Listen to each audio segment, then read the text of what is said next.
ഉദ്ഘാടനം ചെയ്തതായി പ്രഖ്യാപിച്ചുകൊണ്ട് വാക്കുകൾ.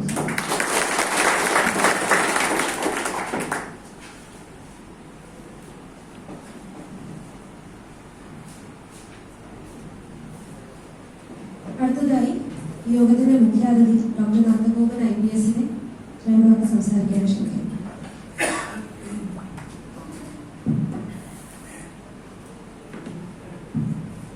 നമസ്കാരം.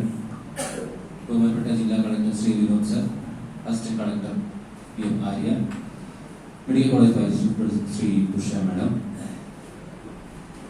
സ്വാഗതാംശംസർ ശ്രീ ഷീബ മുക്താസ്, കെയർ ജില്ലാ secretary CKP Pratheesh, Manjeri CA Shri Sunil sir, medical college in charge Shri Muhammad Kutty, ബാക്കി വേദി സദസ്സുള്ള ബഹുമാന്യർ.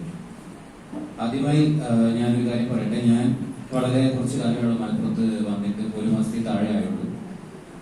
ഞാൻ വരുന്നത് ആലപ്പുഴ എന്ന് പറയുന്ന സ്ഥലത്താണ്. ഞാൻ പഠിച്ചത് കോട്ടയം മെഡിക്കൽ കോളേജിലാണ് പഠിച്ചത്. ഞാനൊരു ഡോക്ടറാണ്. അപ്പോൾ അവിടെ ഇതുപോലൊരു സംവിധാനമൊന്നും ഞാൻ ഇതുവരെ കണ്ടിട്ടില്ല. അപ്പോൾ എനിക്ക് സത്യത്തിൽ നിങ്ങൾ ആരാണെന്നും എന്താണെന്നൊന്നും അറിയില്ല സത്യത്തിൽ ഒരു 2 ദിവസം മുമ്പ് വരെ. പക്ഷെ ജില്ലയിൽ എവിടെ നോക്കിയാലും ഒരു നീല ടീഷർട്ടുകാരിയെ ഞാൻ കാണാറുണ്ടായിരുന്നു. കഴിഞ്ഞ ദിവസം ഞാൻ കോട്ടപ്പടിയിൽ ഫുട്ബോളിന്റെ മത്സരം കാണാൻ പോയപ്പോൾ അവിടെയും കണ്ടു നീല ടീഷർട്ടുകാരി. ഇതുപോലെ വേറെ ഒരു വഴിയിൽ ഞാൻ എന്തോ പോകുമ്പോൾ ഒരാൾക്കൂട്ടം അവിടെ ഒരു ആക്സിഡന്റ് എന്തോ നടന്നായിരുന്നു, അവിടെയും കണ്ടു നീല ടീഷർട്ടുകാരി. പക്ഷെ ഞാൻ അതേപറ്റി കൂടുതലൊന്നും ആലോചിച്ചു. ഞാൻ ഏതോ ഒരു സംഘടന എന്ന് വിചാരിച്ചുള്ളൂ. കഴിഞ്ഞ ദിവസം ഇതിനെപ്പറ്റി ഇങ്ങനെ ആരോടോ സംസാരിച്ചപ്പോൾ ഒക്കെയാണ് നിങ്ങളിങ്ങനെ ഒരു വോളണ്ടിയേഴ്സ് ആണെന്നും നിങ്ങൾ ഇത്രയും മാത്രം കഷ്ടപ്പെട്ടും ഇത്രമാത്രം നിങ്ങളുടെ സ്വന്തം സമയം ഇതിനുവേണ്ടി ചെലവഴിച്ചും ഇത്രയും നല്ലൊരു കാര്യത്തിന് വേണ്ടി ഞങ്ങളെ പ്രത്യേകിച്ച് പോലീസിനെ സഹായിക്കുന്നവരാണെന്നും ഒക്കെ അറിയാൻ കഴിഞ്ഞത്. ആദ്യമേ നിങ്ങളെ പറ്റി അറിയാഞ്ഞത് ക്ഷമ ചോദിക്കുന്നു. കാരണം എനിക്ക് അത്രയും ഞാൻ വരുന്ന സ്ഥലത്ത് നിങ്ങൾ ഇല്ലായിരുന്നതുകൊണ്ടാണ് അറിയാത്തത്.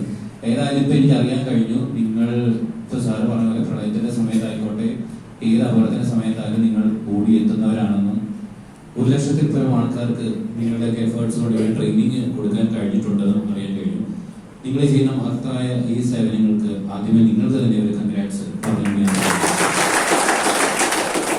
രണ്ടാമത്തെ കാര്യം ഇപ്പൊ സാർ പറഞ്ഞതുപോലെ ഷീബ മാഡം ഇവിടുന്ന് പ്രൊമോഷനായി പോവുകയാണ്. അപ്പൊ എന്റെ ഒരു വലിയ അഭ്യർത്ഥന, ഇത് സത്യത്തിൽ കേരളം മുഴുവനും കൊണ്ടുവരേണ്ട ഒരു പ്രോജക്റ്റാണ്. ഇത് ഈ ജില്ലയിൽ മാത്രം നിങ്ങളതല്ല. എന്നെ പഠിപ്പിച്ച മാഡം ആകട്ടോ, ഉഷ മാഡം എന്റെ പ്രൊഫസറായിരുന്നു. അപ്പോൾ കോട്ടയം മെഡിക്കൽ കോളേജിൽ ഇങ്ങനൊരു സംവിധാനം എന്റെ അറിവിലില്ല. അവിടുത്തെ കാഷ്വാലിറ്റി എന്ന് പറഞ്ഞാൽ ഭയങ്കര തിരക്കുള്ള ഒരു കാഷ്വാലിറ്റിയാണ്.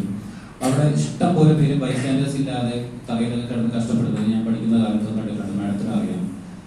നിങ്ങളെ പോലുള്ളവർ അവിടെ ഇല്ലാത്തതാണ് അവിടുത്തെ നിർഭാഗ്യം.